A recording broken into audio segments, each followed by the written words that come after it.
does that pay for what program? And is there any, has it been examined, is there any way to do that privately through grants or anything of that? Well, as for the staffing, I mean, whether or not it can be done privately or not, I don't think necessarily is the question. The governor had the courage to put money in a program to save the lives of young people, in particular African-American males. I don't think necessarily we can put a price tag on that. And for the money that we've spent, the program has far outperformed in terms of helping these young men make it from the 9th grade to the 10th grade. And I'm going to turn it over to Senator Prentice if she wants to add something to that. What you should be receiving now, they don't have them in the front seat, Beverly. Quickly. Come this way, Beverly. Is what we call an Aspire. And that is, you see the student incentive and all the programs that should be given to the students to get those results that we talked about. The cost in that $950,000, looks at it, you see that first line item, which talks about the linkage coordinator and the management of the linkage coordinator, who is, and the word linkage simply means that they in turn link that student with all those kinds of programs to make sure they will succeed. So it's that, and it's administrative cost at the state level. Thank you. And also, just remember that this program started out with just ninth grade males. Right. This year, in this budget cycle, it was extended to include all schools that are performing at 85% and below. We have a graduation rate of 85% and below. So this would not only include African American students, it would go to white students, Hispanic students, and anybody who is in a school, and girls who are not performing to the level that they should be. And it will start at the 4th grade level. Yes. So that's the advantage. In 2003, the last time the state was dealing with a budget crisis that even closely resembled this one, members of your caucus broke with the Democratic caucus to support a tax increase. Any chances that you're going to try and do something like that this time around? I guess the short answer would be no. I believe that our colleagues in both the House, the Senate, as well as the governor will work with us to ensure that our population that we represent get the opportunities that they need in order to move forward. We believe that they will keep our issues at the forefront when it comes to the conference committee and will not sell us out for any other deal. If they will stand with us, we will stand with them until the end. So we don't anticipate breaking with our caucus. Senator Mel, you mentioned, I don't doubt you could go in the budget and find $950,000 without too much trouble. But as you know, the numbers that are coming out tomorrow, we may be talking about a hole of easily exceeding $2 billion, and that's without finding the $950 to begin with. You mentioned cutting the biggest programs. Those would be Medicaid, K-12 education, higher education. These are not, as you know, easy places to find cuts.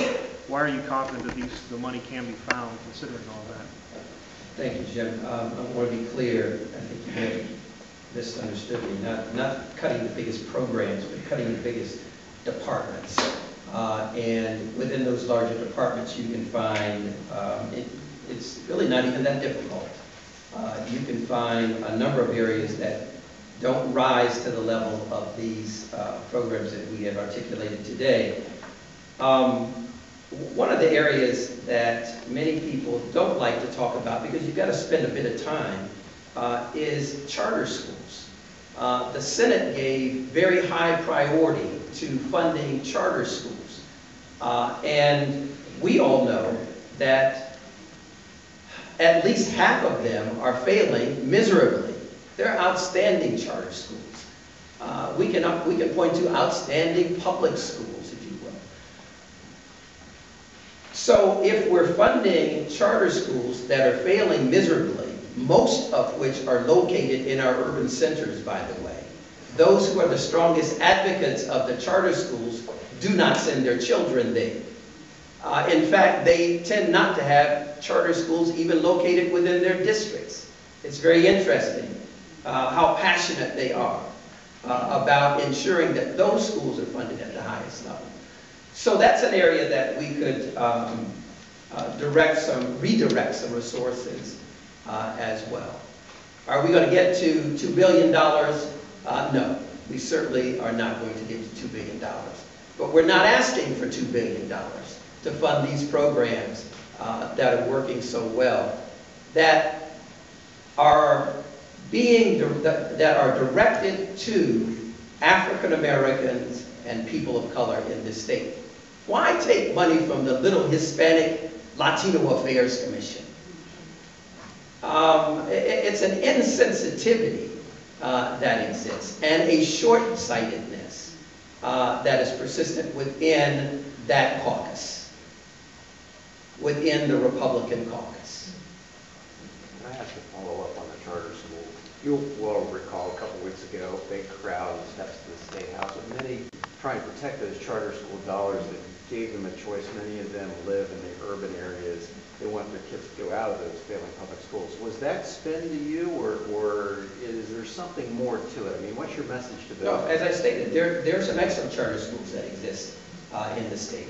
I've visited numerous charter schools that are performing above the average. I was at Oakstone Academy last week. It's a tremendous charter school, doing a great job. But we can all point out, here's a great charter school. Here's an outstanding public school. And there are many of them. But what we're speaking to are the facts. And more than half of them are failing miserably. And you're a student there. Maybe you're a parent of a student there.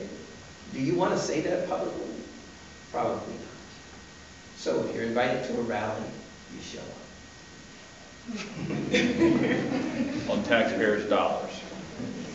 Senator, can I ask that? It's really about accountability. I mean, we're not saying we're against charter schools, but we want traditional public schools and non-traditional public schools to be held to the same standard. That's really what that's about there, is accountability across the board.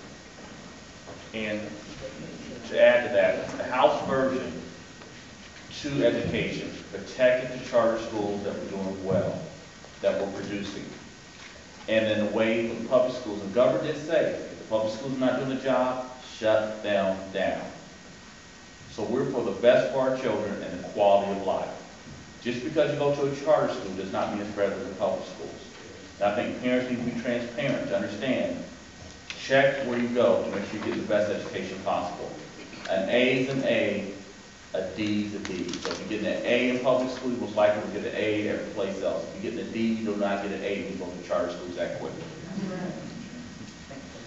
Just one thing that we want to focus on is when we were dealing with the budget in the House, unfortunately because of the fiscal climate right now, it was about sharing the pain.